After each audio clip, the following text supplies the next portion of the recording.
নমস্কাৰ বন্ধু বান্ধৱীসকল সকলোকে পুনৰ এবাৰ স্বাগতম জনাইছোঁ আজিৰ নতুন এটা ভিডিঅ'লৈ। আৰু বহুবিলাক কমেণ্ট পাইছোঁ যে অৰুণোদয় এপ্লাই কেতিয়াৰ পৰা ষ্টাৰ্ট হ'ব, অৰুণোদয়ৰ ফৰ্ম ক'ত পাম বা অৰুণোদয় অনলাইন এপ্লাই কেতিয়াৰ পৰা ষ্টাৰ্ট হ'ব। গতিকে আজি আপোনালোকক মই জনাব গৈ আছোঁ যে আপোনালোকে অৰুণোদয়ৰ যি আঁচনি আছে সেই আঁচনি অনলাইন কেনেধৰণে কৰিব পাৰিব, ক'ত গৈ আপোনালোকে কৰিলে সেই আঁচনিৰ টকা লাভ কৰিব, সকলোখিনি এই ভিডিঅ'টোত ষ্টেপ বাই ষ্টেপ আপোনালোকক জনাবলৈ চেষ্টা কৰিম। আৰু যদি ভিডিঅ'টো চাই ভাল পায় এটা লাইক কৰিব, লগৰবোৰৰ মাজত ভিডিঅ'টো শ্বেয়াৰ কৰিব যাতে সকলোৱে এই কথাখিনি বুজি পায়।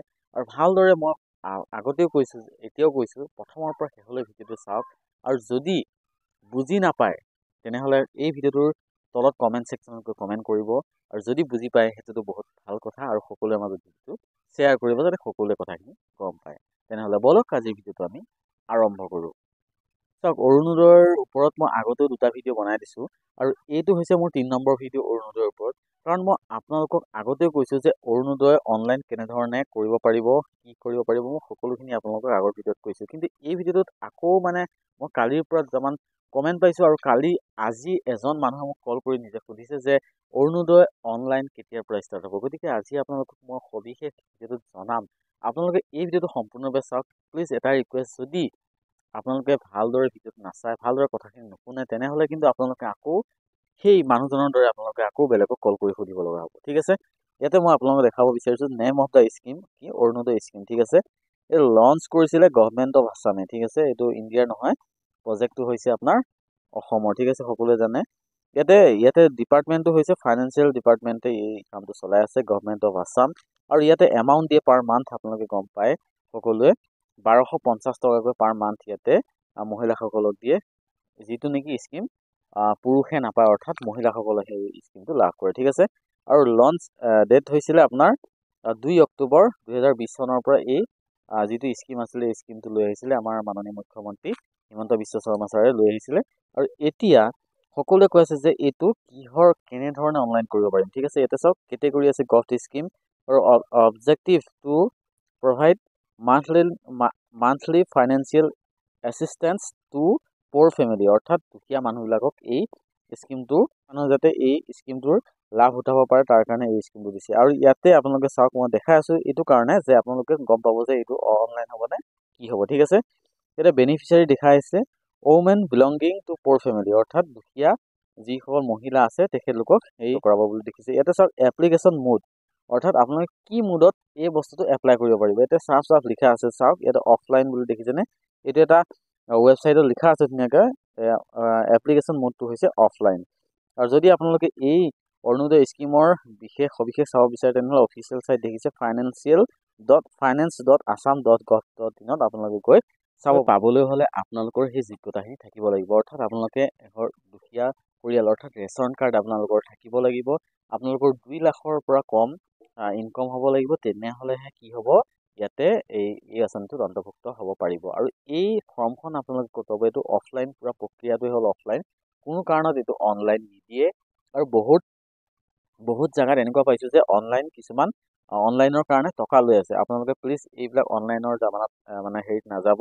কিছুমানৰ এনেকুৱা ফচি যায় মানুহবিলাক, কি হয় বহুত পইচা লৈ আছে, 500-1000 টকা লয় আৰু অনলাইন কৰি দিম বুলি পইচা লৈ আছে। গতিকে আপোনালোকে এনেকুৱা নকৰিব, কাৰণ এইটো অনলাইন চিষ্টেম নহয়, এই স্কিমটো সম্পূৰ্ণৰূপে অফলাইন হয়। গতিকে আপোনালোকে কি কৰক, মই বাৰে প্ৰতি কৈছোঁ, আপোনালোকৰ গাঁৱত বৌথ কমিটি আছে, সেই বৌথ কমিটি ভাৰতীয় জনতা পাৰ্টিৰ যি বৌথ কমিটি আছে, আপোনালোকে ৱাৰ্ড মেম্বাৰক সোধক, ৱাৰ্ড মেম্বাৰে আপোনালোকক জনাই দিব যে বৌথ কমিটি কিমান নম্বৰ বৌথ কমিটি ক'ব।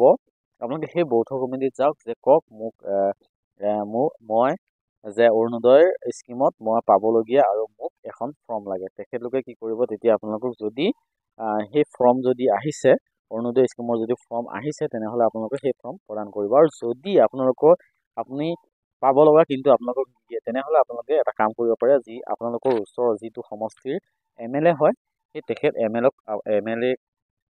MLA ক আপোনালোকে লগ কৰক, আৰু MLA ঘৰত যাওক বা MLA অফিচত যাওক, আপোনালোকে কওক যে মই পাবলগীয়া বা এনেকুৱা কণ্ডিশ্যন, সেই কণ্ডিশ্যনটো আপোনালোকে কওক।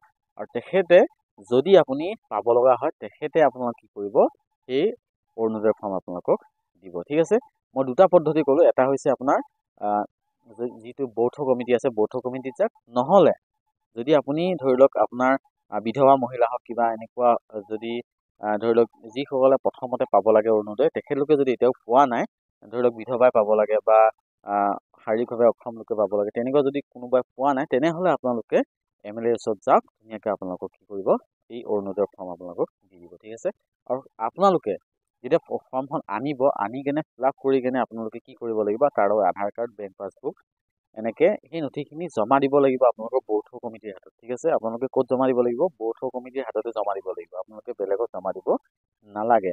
আৰু বহুতে এই কনফিউজনটো লাগি আছিলে যে জমা দিম ক'ত, ফৰ্মখন পালে জমা দিম ক'ত, অৰ্থাৎ আপোনালোকে বৌথ কমিটিক জমা দিয়ক, আৰু বৌথ কমিটি যেতিয়া আপোনাৰ তেখেতলোকে জমা দিবগৈ তেতিয়াহে আপোনালোকে কি কৰিব এই আঁচনিটোৰ সুবিধা লাভ কৰিব পাৰিব। আৰু বেলেগ আপোনালোকে অনলাইন বেলেগে কোনোবাই কৈছে যে মই অনলাইন কৰি দিম, মোক 500 টকা দিয়ক, সেইবিলাক আপোনালোকে নকৰিব। সেইটো কৰিলে আপোনালোকে একো বেনিফিট আপোনালোকে নাপায়। যেতিয়া আপোনালোকে বৌথ কমিটিত যাব, আপোনাক পাব লগা থাকিলে আপোনালোকে আপোনাক ফৰ্ম দিব, আৰু সেই ফৰ্ম ফিল আপ কৰি কেনে তেখেতলোকক জমা দিয়ক, নিশ্চয় আপোনালোকে এই আঁচনিটোৰ সুবিধা লাভ কৰিব পাৰিব।